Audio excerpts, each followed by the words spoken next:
ان الحمد للہ نحمده ونستعینه ونستغفره ونعوذ باللہ من شرور انفسنا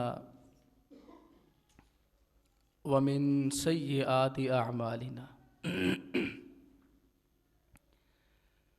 من يهده اللہ فلا مضل له ومن يضلل فلا هادي له وأشهد أن لا إله إلا الله وأشهد أن محمدًا عبده ورسوله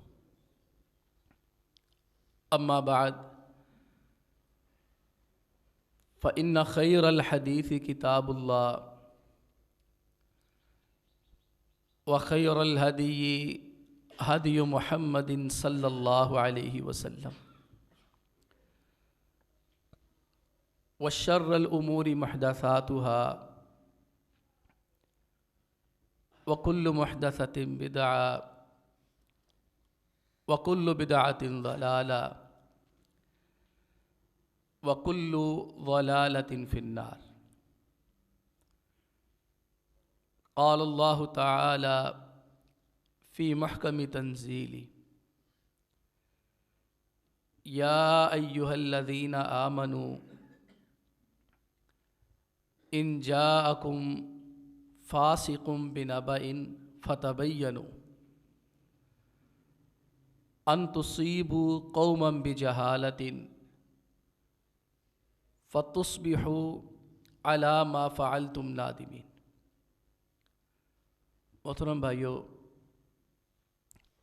عزیز بزرگ اور دوستو، یہ بات ہم اچھی طرح ذہن نشین کر لیں کہ دنیا میں کچھ بھی مفت نہیں ہوتا۔ کوئی بھی کسی کو فری میں، مفت میں زیادہ چیزیں نہیں دیا کرتا، اگرچہ وہ یہ کہے کہ ہم آپ سے کوئی مطالبہ نہیں کرتے، پیسے نہیں لیتے، بڑی تھوڑی سی اماؤنٹ لے رہے ہیں، پیسے لے رہے ہیں، تو اس کے پیچھے یقیناً کوئی بہت بڑا مقصد ہوتا ہے۔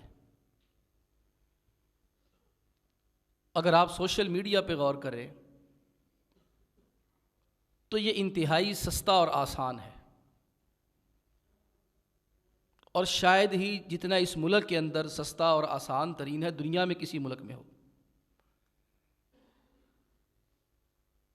دنیا میں ہر جگہ یہ کال مہنگی ہے، پیکیجز مہنگے ہیں، اپلیکیشن مہنگی ہے۔ یہ پاکستان ایک واحد ایسا ملک جا رہا ہے فی الحال جس کے اندر تقریباً فری والا حساب ہے۔ اگر پیسے بھی دینے پڑتے ہیں تو ان لمیٹڈ پیکیجز، اتنے زیادہ منٹ دے دیے جاتے ہیں، اتنی زیادہ ایم بیز دے دی جاتی ہیں، اور اس قدر میسیجز دے دیے جاتے ہیں، پیکیجز دے دیے جاتے ہیں کہ بندے کا مہینہ ختم ہو جائے گا مستقل استعمال کر کر کے، اس کا پیکیج ختم نہیں ہونا۔ Daily packages, weekly packages, monthly packages, 3 مہینوں کے پیکیجز۔ اور آپ تصور کریں کہ اگر فرض کریں ایک پیکیج ہے، اگر وہ 1700 روپے میں، 1800 روپے میں 25 GB لگ رہا ہے، تو وہی پیکیج آپ صرف 2000 روپے میں 100 GB مل جاتا ہے۔ یعنی 300 روپے کے فرق سے آپ کو کتنا گنا زیادہ وہ سہولت دی جا رہی ہے۔ ہم جب پڑھتے ہیں کہ بھئی یہ پیکیج 1700 روپے کا 25 GB ہے، 2000 روپے میں 100 GB ہے، تو ہم کہتے ہیں یار 300 روپے ہی لگنا، 75 اور لے لیتے ہیں۔ 1700 روپے والے میں 300 منٹ فری ہے، 400 منٹ فری ہے، 2000 والے میں 2000 منٹ فری ہے۔ تو بندہ کہتا ہے یار سستا سودا ہے، چلو میں یہی کر لیتا ہوں۔ پھر اسی طرح جو وائی فائی کا استعمال ہوتا ہے، ہماری زندگی کے اندر یہ ایسی چیز سرایت کر چکی ہے نا، اگر وائی فائی منقطع ہو جائے، پیکیجز ڈاؤن ہو جائیں، نیٹ نہ آئے، لگتا ہے جیسے ہماری نہ کوئی دوا مس ہو گئی ہے۔ ایسے ہمیں ذہنی طور پر گرفت میں لیا گیا ہے۔ ویسے تو بنیادی طور پر میڈیا کے پلیٹ فارم اور بھی ہیں، ڈیجیٹل میڈیا ہے، پرنٹ میڈیا ہے، الیکٹرانک میڈیا ہے، لیکن اس وقت یہ تینوں چیزیں پرے ہو گئی ہیں۔ ڈیجیٹل میڈیا سے جو سیاست سے شغف رکھتے ہیں وہ اس کو زیادہ استعمال کر لیتے ہیں، رات کو 8 بجے سے لے کے 7 بجے سے لے کے 10 بجے تک مختلف چینلز پہ سیاسی صورتحال دیکھ لی۔ پرنٹ میڈیا ہے، کسی دور میں اس کا ایک شاہراہ ہوتا تھا، ایک تقدس تھا صحافت، بڑے بڑے نام تھے اس میں، لوگوں کو اخبارات کا انتظار رہتا تھا، اور بڑے بڑے معتبر اخبار تھے، نوائے وقت تھا، جھنگ تھا، پاکستان تھا، ایکسپریس آیا، پھر روزنامہ امت کراچی سے نکلتا تھا، لاہور سے غالباً ضرب مومن نکلتا تھا۔ لوگوں کو بڑا انتظار رہتا تھا، لوگ جو ہے وہ اخبارات کی ہیڈ لائن دیکھنا چاہتے، لوگ یہ دیکھنا چاہتے کہ کل ملک میں ہوا کیا تھا۔ پھر اس کے بعد جو ہے وہ کالم آتے، بڑے بڑے اچھے کالم نگار ہم نے پڑھے اپنے بچپن کے اندر، جو تہذیب و شائستگی کا نمونہ تھے، جو ایسی اچھی زبان استعمال کرتے تھے کہ میرے جیسا وہ بندہ جو زندگی میں کبھی اسکول نہیں گیا، کوئی کتاب نہیں پڑھی رسمی اردو کی، اسے بھی عربی لکھنی اور اردو لکھنی اور بولنی آ گئی، زبان بڑی شائستہ اور با محاورہ ہوتی تھی۔ چھوٹے چھوٹے مضامین کے اندر انسان کو پوری ایک چیز مل جاتی تھی۔ الیکٹرانک میڈیا آیا، اس نے اس کی اہمیت ختم کر دی۔ اب ہم نے سن لی رات کو 8 بجے کی خبریں، کیپٹل ٹاک، دیگر پروگرام، اس کی ضرورت ہی محسوس نہیں ہوتی۔ اگلے دن جو خبر چھپنی ہوتی ہے وہ تو ہمیں رات کو پتہ چل جاتی ہے ٹی وی کے اوپر۔ انہوں نے بھی ہمارا نقصان کیا ہے، لیکن سوشل میڈیا، یہ جو فیس بک ہو گیا، واٹس ایپ ہو گیا، یہ ٹک ٹاک ہو گیا جس کو آج کل غالباً ایکس کہتے ہیں، یا کوئی اور تھا جس کا آج کل نام ایکس رکھ دیا گیا ہے، انسٹاگرام ہو گیا، اچھا یہ ہمارے ملک کے اندر بہت زیادہ ہے۔ اور آپ کو یاد ہوگا کہ جب پچھلے سال یا اس سے 1 سال پہلے یہ خبر آئی کہ اب واٹس ایپ کو فری میں استعمال نہیں کرنے دینا، اس کے پیسے لیے جائیں گے، تو ٹیلی گرام آ گئی۔ لوگوں نے اسی وقت واٹس ایپ سے جان چھڑوائی اور اسی وقت اپنے موبائل میں جو نئی اپلیکیشن ٹیلی گرام کو انسٹال کرنا شروع کر دیا کہ رابطے کا، سماجی رابطے کا ایک ذریعہ۔ پھر انہوں نے پیچھے بیگ گیر لیا، واٹس ایپ کو فری رکھ دیا۔ اب ہم سمجھتے ہیں کہ شاید یہ ہمیں فری مل رہا ہے۔ میں نے آغاز میں عرض کر دیا، اس مادی دنیا میں جو سرمایہ دارانہ نظام ہے، کیپٹلزم ہے، اس کے اندر کسی چیز کا فری آف کاسٹ ہونے کا تصور ہی نہیں کیا جا سکتا۔ ہمیں جو چیزیں دی جا رہی ہیں، ہمیں جو اپلیکیشن دی جا رہی ہیں، اللہ کے بندو اس سے ہماری پرائیویسی ختم ہو گئی ہے۔ آپ جب بھی کوئی اپلیکیشن کرتے ہیں، واٹس ایپ ہو، فیس بک ہو، کوئی بھی ہو، کوئی ویڈیو گیم ہو، سنیپ چیٹ ہو، کوئی چیز بھی ہو، آپ کو فری میں نہیں وہ دیتے۔ جب آپ اس کو اپلیکیشن کو ڈن کرتے ہیں، اوکے کرتے ہیں کہ میں نے انسٹال کرنی ہے یہ اپلیکیشن، اس کے بعد ہمیں تو پڑی ہوتی ہے جلدی کہ 1 منٹ نہ ہو اور میری یہ اپلیکیشن ڈاؤن لوڈ ہو جائے۔ ہم پڑھتے ہی نہیں ہیں کہ جب اپلیکیشن پہ ہم سے 3-4 مرتبہ وہ اوکے اوکے اوکے اوکے کرواتے ہیں، وہ ہم سے کروا کیا رہے ہیں۔ نہ ہماری جو ہے وہ گیلری سکیئر رہتی ہے، محفوظ رہتی ہے، نہ ہمارا ڈیٹا محفوظ رہتا ہے، نہ ہمارا جائز کیش محفوظ رہتا ہے، ہماری کوئی چیز محفوظ نہیں رہتی۔ حتیٰ کہ اگر یہ ایک اپلیکیشن ایسی ہیں جو ہمارے موبائلوں کے اینڈرائڈ کے اندر ہیں، اگر ہم وہ کر لیں اور کرنے کے بعد ہمارا موبائل سوئچ آف بھی ہو جائے، ہماری ہر چیز ریکارڈ ہو رہی ہے۔ وہ ہر ایک کی چیز ریکارڈ کرتے ہیں، سنتے ہر ایک کی نہیں ہے، دیکھتے ہر ایک کی نہیں ہے۔ انہوں نے اسی بندے کی پرائیویسی ریکارڈ کرنی ہوتی ہے جو ان کے نظام کے لیے خطرہ ہے، اسلام کے لیے بہتر ہے، پکڑنا انہوں نے اسی کو ہوتا ہے۔ لیکن بڑی چال بازی کے ذریعے سے ہمارے اندر یہ چیزیں آئیں اور آپ دیکھیں سوشل میڈیا کے اثرات اگر آپ محسوس کرنا چاہیں اس وقت حالیہ دنیا میں، اس وقت جو بڑے بڑے الیکشن جیتے جا رہے ہیں نا، وہ سوشل میڈیا کے بل بوتے پہ جیتے جا رہے ہیں۔ آپ کو اگر پتا ہو پیچھا جو وہ پہلی دفعہ بھی ٹرمپ جیتا تو کسی کے تصور میں تھا یہ جیت جائے گا؟ عقل نہیں مانتی تھی۔ ایسا بے وقوف اور احمق آدمی، بے وقوف آدمی جس کے بیانات سے کسی قسم کی سمجھداری اور سمجھ بوجھ کا شائبہ تک نہیں ہے، وہ ایک سپر پاور کا لیڈر بنے گا۔ پہلی دفعہ بھی بنا اور پھر اس کے بعد ہارا، پھر اس کے بعد دوبارہ آیا 5 سال یا غالباً 4 یا 5 سال کے لیے۔ اب آپ دیکھیں کہ جیسے ہی وہ جیتا ہے، اس کی جیت میں جس بندے نے اہم کردار ادا کیا وہ ایلن مسک ہے۔ اب اس کے ساتھ پھڈا چڑھ گیا اس کا۔ جیتنے کے بعد ایلن مسک نے ایک ٹویٹ کی، آپ سوشل میڈیا کی طاقت کا اندازہ لگائیں۔ اس نے ایک ٹویٹ کی، اس نے کہا کہ آج کے بعد دنیا صرف سوشل میڈیا کو ہی اپنا رہبر رہنما مانے گی۔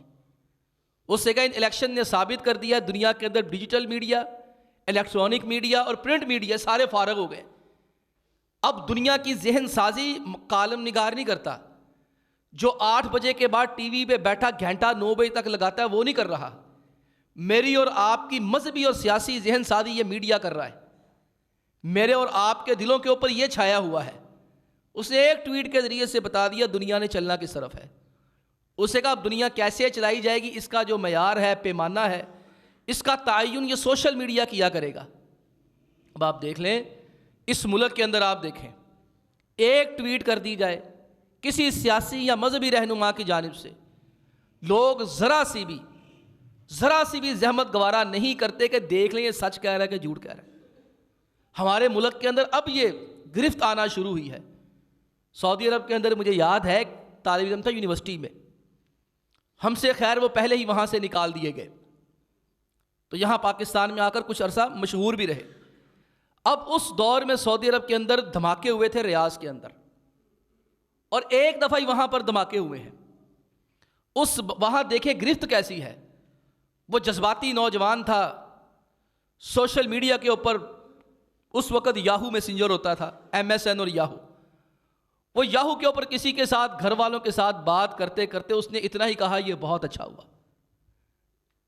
کہتے اتنا کہنے کی دیر تھی 5 منٹ نہیں لگے، گاڑیوں نے اس کیفے کو گھیرا، اس بندے کو اٹھایا، اور جب تفتیش کی پتہ چلا بے وقوف سا جذباتی سا نوجوان ہے، اسے یونیورسٹی سے سیدھا اس کے گھر بھیج دیا، یونیورسٹی جانے نہیں دیا، چونکہ وہ بے گناہ تھا، جذباتی تھا۔ انہوں نے اسی وقت اس کو کوئی سزا نہیں دی، کچھ نہیں کہا، اس کو ایئرپورٹ پہ لے گئے، بوریا بسترا پیک کروا کر واپس بھیج دیا، نہ ڈگری دی، نہ سند دی، نہ کوئی چیز دی۔ ان لوگوں نے اسی وقت ان چیزوں کا سدباب کیا، روک تھام کی، اور یہاں آپ دیکھیں ہماری گورنمنٹ اب اس جانب متوجہ ہو رہی ہے۔ اب سوشل میڈیا کے اوپر کمپینیں چلائی جاتی ہیں، ہر جو ہے وہ سیاسی تنظیم، مذہبی تنظیم، اور اس کے اثرات دیکھیں جو سوشل میڈیا ہمیں ملا ہوا ہے نا، اس کے اثرات ہماری زندگی پہ کیسے ہو رہے ہیں۔ پہلے نمبر پر ہماری پرائیویٹ لائف متاثر ہو گئی ہے۔ اس مصیبت نے، سوشل میڈیا نے، کسی نے بڑا پیارا جملہ کہا تھا کہ سوشل میڈیا کی وجہ سے جو قریب والے ہیں وہ دور ہو گئے ہیں، دور والے قریب ہو گئے۔ اب آپ دیکھیں یہ کتنا بڑا ایک نقصان ہوا ہے۔ ہماری فیملی زندگی لائف تباہ ہو رہی ہے، ہمارے بچے ہم سے دور ہیں، میاں بیوی ایک دوسرے سے دور ہیں، بچے اپنے ماں باپ سے دور ہیں۔ آپ تصور کریں کہ جب ہر گھر کے اندر ہر بندے کے پاس موبائل ہے، ہر بندہ ہی اپنا موبائل لے کے بیٹھا ہوا ہے۔ ابو ہے تو وہ اپنا موبائل لے کے الگ سے اپنی سوشل ایکٹیویٹیز کے اندر مصروف ہے، امی جان ہے، بیگم صاحبہ ہے تو وہ اپنا موبائل لے کر رات کو 1-1 بجے تک، 2-2 بجے تک اپنے موبائل کے اندر مصروف ہے۔ اگر بچے ہیں تو صرف اپنی سہولت کے لیے، میں نے کہا نا چیزیں بھی سستی کر دی، پیکیجز بھی سستے کر دیے، اور موبائل بھی سستے کر دیے۔ دیکھ رہا دنیا میں کہیں اتنے سستے موبائل نہیں ہے، چائنا کے موبائل آ گئے، فلانے موبائل آ گئے، ڈھمکانے موبائل آ گئے۔ اب یہ چیزیں ہماری دسترس کے اندر آ گئی، ہمارے لیے سستی کی گئی۔ اب بچوں کے ہاتھ میں ان کا موبائل تھمایا ہوا ہے۔ اب بچہ بیٹھا کیا کر رہا ہے، بیٹی بیٹھی کیا کر رہی ہے، بیگم بیٹھی کیا کر رہی ہے، شوہر بیٹھا کیا کر رہا ہے۔ اگر کوئی غیرت کا مارا ہوا تھوڑی سی گرفت کر دے، کہتے ساٹے شک کردا، اے میں تے غلط الزام لاندا پیا۔ بھئی غلط الزام کی بات کیا ہے؟ آخر سوچنے کی بات نہیں، ان ایپلیکیشنز کو دل میں کوئی چور ہے تو تالے لگائے ہوئے ہیں نا، دل میں کچھ ہے تو ان کو جو ہے وہ پاس ورڈ لگائے ہیں نا۔ اگر دل صاف ہو، کردار صاف ہو، نیت صاف ہو تو پھر کوئی پاس ورڈ کیوں لگائے گا؟ اس بات میں میاں بیوی میں تراکے ہوئی ہیں، اس نے مجھ سے اپنا پاس ورڈ کیوں مانگا، اس نے مجھ سے میرا موبائل کیوں چھینا؟ بچے اس وجہ سے روٹی نہیں کھاتے، ہم سے موبائل لے لیا، ہم سے موبائل لیا۔ بچوں کو روٹی بھی کھلانی ہو، پہلے ان کے روبرو موبائل رکھنا پڑتا ہے، پھر ان کے منہ میں لقمے ڈالنے پڑتے۔ آپ آج ان سے موبائل واپس لے لیں، بچے روٹی کھاتے نہیں۔ آپ کو پتہ ہے ہماری فیملی زندگی کتنی متاثر ہو گئی، اس قدر زیادہ متاثر ہو گئی ہے۔ آپ خود بیٹھ کے سوچے، آپ نے اپنے بچوں کے ساتھ بیٹھ کے کتنی دیر تک بات کی ہوگی۔ میں جی اپنے بچوں کو بڑا ٹائم دیتا۔ اچھا جی تم بچوں کو کیا ٹائم دیتے ہو؟ میں بچوں کو یہ ٹائم دیتا ہوں، میں بچوں سے پوچھتا ہوں آج کیا کھایا، آج کیا پیا، اسکول میں کیا کیا، کس دوست کے ساتھ ملے۔ یہ تم نے بچوں کو ٹائم نہیں دیا، بچوں کا ٹائم لیا ہے۔ اگر کوئی مجھ سے کہے کہ نا میں نے آپ کا ٹائم لینا ہے، آپ کو میں نے ملنا ہے، آپ کا وقت چاہیے، اس کا مطلب یہ نہیں تھا کہ اس نے میری باتیں سننی ہے، اس کا مطلب یہ ہوتا ہے اس نے مجھے بٹھا کے اپنی پریشانیوں کا اظہار کرنا ہے۔ ہم نے اس کا معنی غلط کر دیا۔ کسی کو ٹائم دینے کا مطلب اللہ کے ولیوں یہ ہوتا ہے اس کی بات بیٹھ کے سنیں، اس کا غم سنیں، اس کا دکھ سنیں۔ ہم موبائل میں لگے ہوتے ہیں، بچہ آتا ہے بات کرنے کی، اچھا چل بات چو کری۔ نجی زندگی تباہ ہو گئی ہماری۔ میں پہلے بھی کئی بار عرض کر چکا ہوں، یورپ کا خاندانی سسٹم تباہ ہو چکا ہے۔ وہ حال ان کا پتہ کیا ہے؟ کہتے کسی میراثی کا نا چودھری کے ساتھ جھگڑا ہو گیا، اور جھگڑا ہونے کے بعد اس نے خوب پھینٹا لگایا میراثی کو۔ اب میراثی وضو شضو کر کے چودھری کی کوٹھی کے پاس جا کے کھڑا ہو جاتا ہے، حویلی کے باہر۔ یا اللہ تو نے چودھری کو حویلی بھی دے دی، کھیت بھی دے دیے، گھوڑے بھی دے دیے، بھینسیں بھی دے دی، کارخانے دے دیے، فیکٹریاں دے دی، سارا کچھ دے دیا۔ یا اللہ میں تجھ سے اپنے لیے کچھ نہیں مانگتا، ایدہ سارا کچھ ساڑ دے کہ ککھ نہیں رہا ساڈا تے تیلا نہیں رہن دینا تاٹا۔ یورپ کا اپنا خاندانی نظام تباہ ہو چکا ہے۔ وہ بچوں کو کلوز کرنے کے لیے پیکیجز دے رہے ہیں، وہ ماں باپ کو پیسے دے رہے ہیں۔ فن لینڈ کے اندر جب بچہ 4 سال کا ہوتا ہے نا، اسکول جانے کے قابل 5 سال کا، تو جو گورنمنٹ فن لینڈ ہے وہ اس ماں باپ کو $6,000 سالانہ دیتی ہے کہ تم چھٹیاں لے کے بچے کے ساتھ ذرا وقت گزار لو۔ تمہارے بچے کی فاؤنڈیشن تعمیر ہونی ہے، بنیاد بننی ہے تعلیمی، تم 6 مہینے کا $6,000 لے لو، یعنی 1 مہینے کا تقریباً 3 لاکھ سے زیادہ، 3 لاکھ کے قریب۔ $6,000 6 مہینوں کا، فی مہینہ 2,82,83,000 کہ صرف اپنے بچوں کو ٹائم دینے کے ہم سے پیسے لے لو۔ لندن کے اندر بھی یہی سسٹم بنایا، لوگ وہاں کے بتاتے ہیں اور کہتے ہیں چھوڑو کاروبار، چھوڑو کام کرنا، تمہاری تنخواہیں بھی تمہارے گھروں کے اندر آتی رہیں گی۔ باپ بھی چھٹی کرے، ماں بھی چھٹی کرے، اور بچوں کو خود سکول لے کے جاؤ، خود واپس چھوڑو، خود لے کر آؤ۔ ان کے چیک اینڈ بیلنس کے لیے کہیں یہ تباہ و برباد نہ ہو جائے، ان کی تعلیم پہ فوکس کرو، جس کی وجہ سے آج فن لینڈ دنیا کے اندر نمبر 1 تعلیم کے اندر جا رہا ہے۔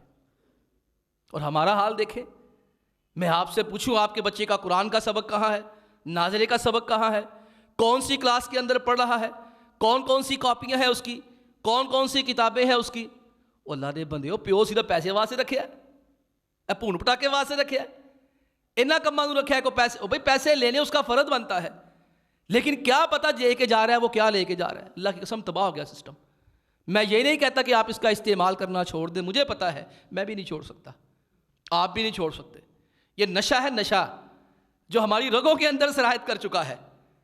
آج اگر لائٹ چلی جائے، سوشل میڈیا بند ہو جائے، پیچھے ہوا ہے نا وہ جب وہ فائبر لگائے گئے، فیس بک کو سلو کر دیا گیا، واٹس ایپ کو سلو کر دیا گیا، دیگر اپلیکیشنز کو کنٹرول گورنمنٹ نے کرنا شروع کر دیا کسی وجہ سے، تو آپ دیکھیں کہ ملک کے اندر کیسے پریشانی پیدا ہو گئی تھی۔ میں نہیں کہتا اس کو بند کرے، لیکن اللہ کے بندو، یہ جو ہمارے ہاں یہ مصیبت ڈالنے والا یہ بل گیٹس ہے، مائکروسافٹ کا بانی، اپنے بچوں کو دن میں صرف 1 گھنٹہ وہ لیپ ٹاپ یا کمپیوٹر استعمال کرنے دیتا، اس کے بعد بالکل نہیں کرنے دیتا۔ یہ بڑے بڑے آپ پیسے والے لوگ دیکھیں گے نا، بڑے بڑے کامیاب لوگ دیکھیں گے، ان کی جیب کے اندر ہمیشہ آپ کو سادہ موبائل ملے گا۔ یہ کبھی بڑے بڑے موبائل نہیں رکھتے، کبھی یہ مہنگے مہنگے شوق نہیں رکھتے۔ ان کو پتہ ہے ان چیزوں کی حیثیت ہی کوئی نہیں. یہ ہم جیسے لوگ ہوتے ہیں شوخی مارنے کے لیے آئی فون لے لیا, 15 لے لیا, پرو میکس لے لیا, اینڈرائڈ لے لیا, یہ لے لیا, وہ لے لیا, اور پھر میں نے عرض کیا سستا بڑا ملنا شروع ہو گیا, 2 نمبر مال آنا شروع ہو گیا. آپ اس کو استعمال کریں, لیکن اس کا مطلب یہ نہ ہو اب مہمان آئیں گے وہ حال چال پوچھنے سے پہلے پوچھتے ہیں کار دا وائی فائی کی ہے, وہ حال چال بعد میں پوچھیں گے, پہلے آپ سے پوچھیں گے وائی فائی ہے. ہم ان ہوٹلوں کا انتخاب کر رہے ہیں کھانا کھانے کے لیے جہاں وائی فائی ہوتا ہے. سفر کرنا ہے تو بس میں بتایا جاتا ہے اسپیشل اس بس کے اندر وائی فائی کی سہولت موجود ہے. کسی ہوٹل کے اندر جا کر رات گزارنی ہے تو باقاعدہ صراحتاً لکھا ہوتا ہے کہ اس کی سہولت کیا ہے, یہاں وائی فائی کی سہولت موجود ہے. اور یورپ پھر ان بدماشوں کی مثالیں دینی پڑتی ہیں. انہوں نے انہی چیزوں کو پاک کرنے کے لیے اپنے ریسٹورنٹس میں, اپنے کھانے کی جگہوں پہ, پبلک پلیس پر یہ ساری چیزیں ختم کر دی ہیں. بات وہی ہے, انہوں نے اس کے اوپر غور کیا. اس نے کہا کہ جو قریب والے ہیں وہ دور ہو گئے ہیں, دور والے قریب ہو گئے. اب یہاں ہر بندہ جو ہے وہ ملنے کے لیے دوست آ رہا ہے, مہمان آ رہا ہے. جی میں ڈاکو پستول کردہ جیب چوں اینج ہر بندہ موبائل کاٹ کے لڑا شروع ہوتا ہے. میں تو مزاح میں کہا کرتا ہوں پہلے کبھی علمی بحث ہوتی تھی, علمی اختلاف ہوتا تھا نا, تو ہم آگے سے کہے ٹھہر میں فلانی کتاب دیکھ کے دس دا, میں فلانی کتاب دیکھتا ہوں ہونی. اب ہمارا بھی آپس میں کسی نقطے پہ اختلاف ہوتا ہے تو ہم فوراً موبائل نکال کر کہتے ہیں دیکھ میں فلانی اپلیکیشن تو دیکھ کے دس دا. اس کا استعمال منع نہیں ہے, لیکن جو کیفیت چل رہی ہے وہ منع ہے کہ آپ کی زندگی متاثر ہو گئی ہے. اللہ کے نبی علیہ الصلوۃ والسلام نے ایک دفعہ صحابہ کے درمیان بیٹھے تھے, انگوٹھی بڑی پیاری پہن لی. اللہ کے نبی علیہ الصلوۃ والسلام صحابی فرماتے ہیں اتخذ خاتما فلبسہ, کہ بڑی پیاری سی انگوٹھی پہن لی, اور ویسے بھی اللہ کے نبی علیہ السلام کے ہاتھ میں تو پیاری لگنی تھی. کہتے اللہ کے نبی علیہ الصلوۃ والسلام نے اندر گئے پھر باہر گئے, یا پھر گھر میں گئے پھر واپس آئے, انگوٹھی نہیں تھی. صحابہ نے کچھ نہیں کہا. اللہ کے نبی علیہ السلام میں صحابہ شغلنی ھذا عنکم منذ اليوم, صحابہ میں معذرت چاہتا ہوں, آج میں نے انگوٹھی پہنی ہوئی تھی نا بڑی پیاری تھی. الیہ نظرۃ والیکم نظرۃ, میں کبھی انگوٹھی دیکھتا تھا, تم بات کرتے تھے, میں انگوٹھی دیکھنا شروع کر دیتا تھا, کبھی تمہاری طرف دیکھنا شروع کر دیتا تھا. مجھے یہ اچھا نہیں محسوس ہوا کہ آداب مجلس کے خلاف ہے, میں انگوٹھی جا کے اتار آیا ہوں.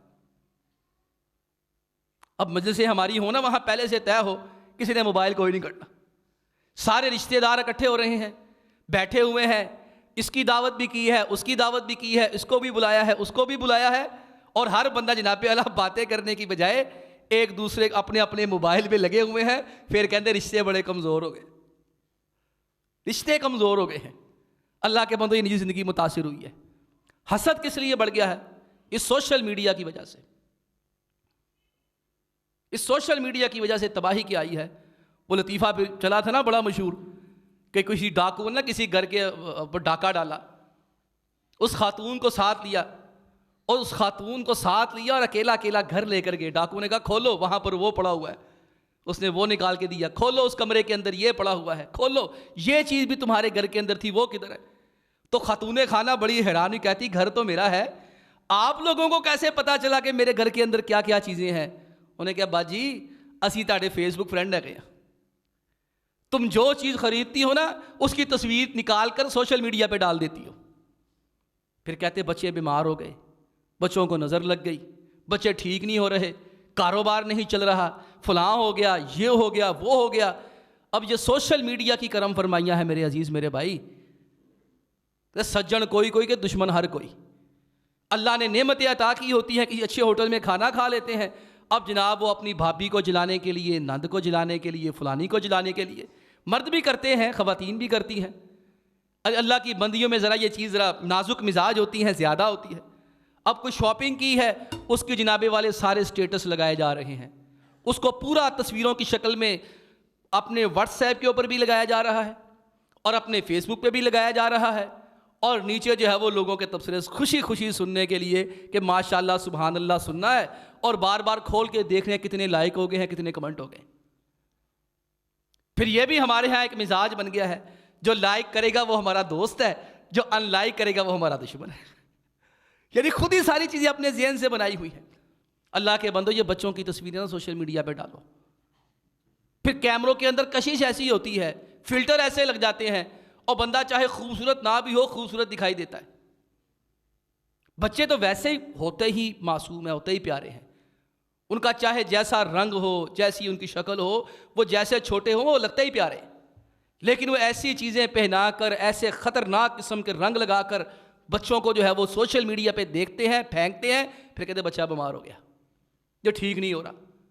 اللہ کے بندو، یہ چیزوں کو چھپایا جاتا ہے، یہ چیزیں رونق بازار نہیں ہیں۔ میں ان بے غیرتوں کی بات نہیں کہ جو فیملی ولاگنگ کرتے، ان بے حیاں اور بے شرموں کی بات نہیں کرتا جو شیطان کے ایجنٹ ہیں، جو صرف پیسہ کمانے کے لیے اپنی ماؤں، بہنوں، بیٹیوں کو بے آبرو کرتے ہیں، اپنی مہندی بھی دکھا رہے، اپنی شادی بھی دکھا رہے۔ اب دیکھیں نا کتنے کتنے بڑے فیملی ولاگر تھے، بعد میں ان کی پرسنل ویڈیو بھی سامنے آ گئی۔ ایسا نہیں ہے کسی نے شیئر کی ہیں، وہ بے غیرت اتنے ہیں، اپنی اندرون خانہ جو کمرے کی چیزیں ہیں وہ بھی لا کر سرے بازار رکھ دی کہ ویوز مل جائیں، اتنے ملین ویورز ہوں گے، اتنے ہم لاکھوں روپیہ کما لیں گے۔ جو ڈکی بائی نے جو پروگرام کیا سرفراز کے خلاف، ایک آدھے پونے گھنٹے کا، اس نے اس ایک پروگرام سے کروڑوں روپے کما لیے۔ یہ رجب بٹ ہو گئے، یہ فلاں ہو گئے، یہ ڈھمکا ہو گئے، بڑے بڑے نام ہیں، یہ کرائے پہ گاڑیاں لے رہے ہیں، کرائے پہ گھر لے رہے ہیں، کچھ ان کے پاس ذاتی نہیں ہے، کوئی چیز نہیں تھی ان کے پاس۔ انہوں نے ہماری نسل کو، جنریشن کو، جس کو میں جنریشن زی کہہ چکا ہوں، اس کو بے وقوف بنا کر اس کو بھی اس کے پیچھے لگا دیا۔ اللہ کے بندوں، اگر اللہ نے نعمتیں دی ہیں تو سوشل میڈیا پہ اظہار نہ کرو، چھپاؤ۔ جناب یوسف علیہ السلام کا مثال آپ سامنے رکھیں، انہوں نے ایک نعمت کا اظہار کیا تھا، کتنے سال تک پریشانیوں کا سامنا کرنا پڑا۔ اپنے والد کے پاس گئے، خواب دیکھا، 11 ستارے، چاند، سورج مجھے سجدہ کر رہے ہیں۔ یا ابتی انی رأیت 11 کوکبا والشمس والقمر رأیتہم لی ساجدین۔ ابو جی میں نے وہ خواب دیکھا ہے، 11 ستارے، چاند اور سورج مجھے سجدہ کر رہے ہیں۔ جناب یعقوب علیہ السلام نے اسی وقت فرمایا، یا بنیا لا تقصص رؤیاک علی اخوتک، بیٹا اپنے بھائیوں کو یہ خواب نہ سنا دینا۔ خواب کی تعبیر بعد میں بتائی، پہلے رہنمائی دی، یا بنی لا تقصص رؤیاک علی اخوتک فیکیدوا لک کیدا، اپنے بھائیوں کو نہ کہیں بتا دینا، اگر تم نے اپنے بھائیوں کو بتا دیا تو بھائی تمہارے خلاف کچھ نہ کچھ کریں گے۔ ان الشیطان للانسان عدو مبین وکذالک یجتبیک ربک ویعلمک من تاویل الاحادیث۔ اللہ نے وہ وحی اتاری تھی، نبی کا خواب وہی ہوتا ہے اور وہ پورا ہو کے رہتا ہے، اور پورا وہ ہوا، لیکن آپ دیکھ لیں کبھی کنویں میں گر رہے ہیں، کبھی غلام بنا کے منڈیوں میں پیش کیے جا رہے ہیں، کبھی جھوٹی تہمتیں الزام لگ کے پھر جیل کے اندر سال ہا سال رہتے ہیں۔ کتنے سال گزار کر کہ بھائی آئے ہیں، انہیں پتہ بھی نہیں چلا کہ جو تخت پہ براجمان ہے ہمارا سگا بھائی ہے، لیکن اس کے پیچھے تھوڑی سی کیا چیز ہوئی، وہ ابو نے کہا تھا لا تقصص رؤیاک علی اخوتک فیکیدوا لک کیدا، بیٹا نہ۔ اس لیے میرے بھائیوں اس چیز کا خیال کریں، ہماری زندگی متاثر ہوئی ہے، اور پھر اس کے ساتھ ہمارے سیاسی معاملات جو متاثر ہوئے ہیں نا، پہلے ہمارے ایک رکھ رکھاؤ تھا، شائستگی تھی، ایک جماعت نے اس ملک کے اندر اس کا خاتمہ کیا، گالی گلوچ کو فروغ دیا۔ فرض یہ بنتا تھا کہ بقیہ جو سیاسی جماعتیں اس سے سبق سیکھتی، وہ یہ کام نہ کرتے۔ میں نے کیا، سوشل میڈیا خریدے جاتے ہیں، باقاعدہ لوگ بیٹھے ہوتے ہیں، چائنا کی کمپنیاں بیٹھی ہوئی ہیں اور امریکہ کے اندر کمپنیاں بیٹھی جن کا کام ہی یہ ہے، وہ کروڑوں روپیہ، اربوں روپیہ لیتی ہیں، اور وہ لاکھوں، دیکھیں دنیا بہت ترقی کر، سوشل میڈیا بہت آگے نکل گیا، ایسے ایسے بوٹس مل جاتے ہیں کہ آپ ایک موبائل کے اندر 20,000 فیس بک چلا سکتے ہیں، چلانے والا ایک ہی بندہ ہے۔ آپ نے کبھی غور نہیں کیا کہ 1 منٹ کے اندر پوسٹ ہوتی ہے، لاکھوں پہ پہنچ جاتی ہے، کیسے ہو سکتا ہے؟ یہ سارے انہیں ویلے بیٹھے سی، ایک ٹویٹ جاتی ہے، کوئی ایک چیز جاتی ہے، ایک لمحے کے اندر لکھا ہوتا ہے وہ جی 10 لاکھ فالوور نے دیکھ لیا، ملینز ویورز ہو گئے۔ اللہ کے بندو، یہ جھوٹے اکاؤنٹ بیٹھے ہوئے ہیں، یہ پاکستان کے خلاف جو انڈیا کے اندر بیٹھ کر، افغانستان کے اندر بیٹھ کر جو سوشل میڈیا مہم چلائی جا رہی ہے، اور اس کے نتائج جو ہم بھگت رہے ہیں، آپ دیکھ لیں محبت نفرت میں بدلی کہ نہیں بدلی؟ بھائی بھائی سے نفرت کرنا شروع ہو گیا، اور الزام کیا دیتے ہیں، یہ مولوی آپس سے بڑے لڑتے۔ بھائی میں اس علاقے کے اندر 14 سال ہو گئے نا آپ کی خدمت کرتے، کبھی اللہ اکبر والوں سے جھگڑا ہوا ہو، کبھی ان کا ہمارے ساتھ ہوا ہو، کبھی میں نے ان کے خلاف بات کی ہو، انہوں نے میرے خلاف بات کی ہو، ایسے بریلوی بھائیوں کے ساتھ مسجدہ کبھی ہم نے ان کے خلاف بات کی ہو، انہوں نے ہمارے خلاف بات کی ہو، یعنی کہ الزام ہمیں دینا ہے اور قصور ان کا اپنا ہے۔ یہ لوگوں کے اندر نفرتیں پھیلی، سیاسی پارٹیاں مقدس بنی ہیں، اب یہ نالائق صحافی آ گئے ہیں لفافہ خور، اور سوشل میڈیا کی دوڑ ہے۔ اللہ کے بندو اس کے پرہیز کریں۔ آخری گزارش یہی ہے، اس کا حل کیا کرنا ہے؟ ہمارے بچے اس گرفت کے اندر ہیں۔ میں اور آپ شاید ہم نے جو زندگی گزاری ہے نا، کسی کسی کے گھر میں ٹی وی تھا، کسی کسی کے گھر میں یہ سوشل میڈیا تھا، موبائل تو تھا ہی نہیں نا، وہ فون کسی کسی کے گھر ہوتا تھا، لوگ وہیں پہ فون کرواتے، وہیں جا کے ٹی وی دیکھا کرتے۔ ہم شاید ان چیزوں کے بغیر رہ لیں، لیکن جو جنریشن زی جسے ہم نے پچھلے جمعہ میں ڈسکس کیا، وہ انہیں چیزوں کے بغیر رہ سکتی۔ تو پھر بھائی بچوں کو موبائل ضرور دیں، ان کو اکیلا نہ چھوڑیں، آپ کی مہربانی ہے۔ یہ بچہ آپ کا نہیں رہنا، یہ بچہ جس کو سن رہا ہے نا، یہ اسی کا ہے۔ اگر وہ کوئی خارجی ہے، اس کو خودکش بمبار بنا دینا ہے۔ اس کی تقریریں سن رہا ہے، ویڈیو آڈیو سن رہا ہے، اس کو وہ بنا دے گا۔ وہ جیسا اس کو بندہ ملے گا، اس کو بچے کو صحیح غلط کا پتہ ہی کوئی نہیں ہے، اس کا وہی ذہن بننا ہے۔ بچوں کو نا پاس بٹھا کے استعمال کرو، میرے پاس بیٹھ لو۔ اپلیکیشنز ہیں، فیملی اپلیکیشنز ہیں، موبائل کے اندر ہیں، اینڈرائڈ کے اندر ہوتی ہیں۔ آپ وہ اپلیکیشن اپنے موبائل میں کر لیں، بچوں کے موبائل میں کر لیں، جو بچے دیکھیں گے آپ کے سامنے آ جائے گا۔ سامنے سے میری مراد ہے ہسٹری کے اندر، آپ کی موبائل کی ہسٹری کے اندر آئے گا، آپ کا بچہ یہ چیز دیکھ رہا ہے۔ شک نہیں ہے، تربیت کا مرحلہ ہے بھائی، شک شک کوئی نہیں کرتے۔ الحمدللہ ہمارا خاندانی سسٹم بڑا مضبوط ہے، ہمارے گھر والے بہت اچھے ہیں، لیکن شیطان کے لیے راستہ نہیں چھوڑنا۔ وہ اپلیکیشن کریں کہ آپ کا بچہ جہاں بھی آپ دنیا کے کونے میں بیٹھے استعمال کر رہا ہے موبائل، آپ کی موبائل کی چارج ہسٹری کے اندر یوٹیوب جس ہسٹری کو وہ کھولے گا، آپ کی ہسٹری چلے گی، پتہ چلے گا بچے نے یہ استعمال کیا ہے۔ اور بچوں کا استعمال محدود کریں، آپ کی مہربانی۔ اس کے لیے کوئی ٹائم فکس کریں، اپنے پاس بٹھائیں، ٹائم فکس کریں، اور آخر گزاری بڑے بڑے پیکیجز نہ کریں۔ پھر ہوتا کیا ہے، اس پیکیج کو صرف ختم کرنے کے لیے ہم ساری رات جاگتے۔ میں دیکھتا ہوں یار وہ تو ابھی 25 دن ہو گئے ہیں، 75% GB پڑی ہے میری، ابھی 75% GB باقی ہے۔ میں کہتا اب اس کو دھڑا دھڑ میں استعمال کروں، میں نے پیسے دیے، میں نے خرچ کرنا ہے۔ اللہ کے بندو اس کے اثرات سے باہر آؤ۔ یہ دینی اثرات بھی ہو رہے ہیں۔ میں بات ختم کرتا ہوں، وقت ختم ہے۔ اللہ تعالی ہمیں اس فتنے سے بچائے اور صحیح استعمال کرنے کی توفیق عطا فرمائے۔ وآخر دعوانا ان الحمد للہ رب العالمین۔